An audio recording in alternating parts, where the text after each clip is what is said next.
got a repair in last week, which was a Martin HD28, and somebody had the audacity to stick a plastic shim underneath the bone saddle.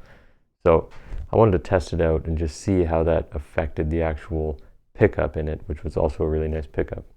I'm David, stringing it together, and let's dive in.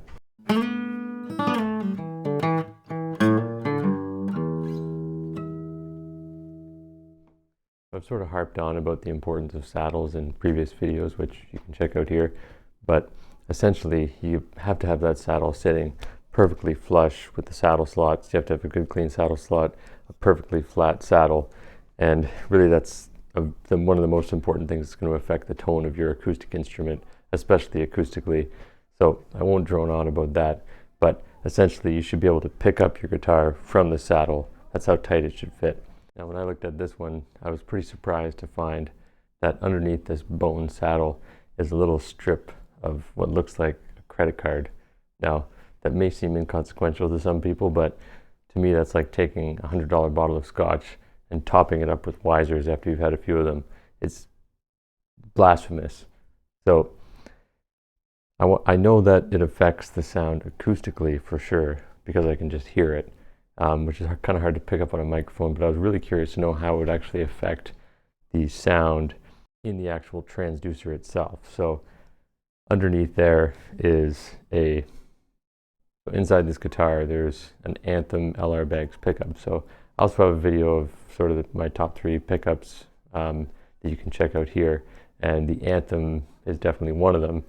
And I personally have a Lyric, which is just the microphone version of the Anthem, but the Anthem has an actual transducer underneath the saddle, an under saddle transducer. So I did a little test run here. I did a before and then an after. So I tried to keep my playing as smooth and as consistent as I could. I realized watching in the editing that I'm speeding up quite a bit in the second part. So obviously I wasn't that consistent, but the volume's the same. There's 0 EQ. It's just direct in with the same volume settings. So any fluctuation in volume is actually from the difference in the saddle itself. I didn't touch the volume on the guitar or the audio interface, which is just a Focusrite audio interface, doesn't color the sound at all. So I'll let you watch those and let me know in the comments below, what do you think sounds better? Do you notice a difference? You probably need to use headphones, but I'm curious. I mean, my ears pick it up, but I'm not sure if it's so obvious to someone else.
Let me know in the comments below if you can hear the difference between those two. I know I can, but I'm also a little bit biased because I know which one is which. So I'd like to know what you think, and give this video a thumbs up.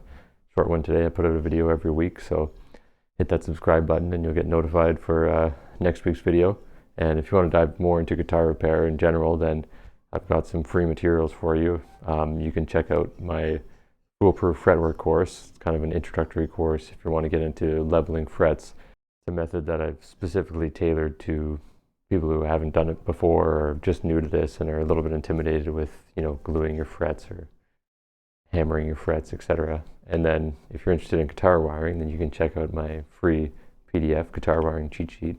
So you can find those in the description below. Put in your email and they're yours for free. I'm sure you've seen that before. And yeah, take care. I'll see you next week.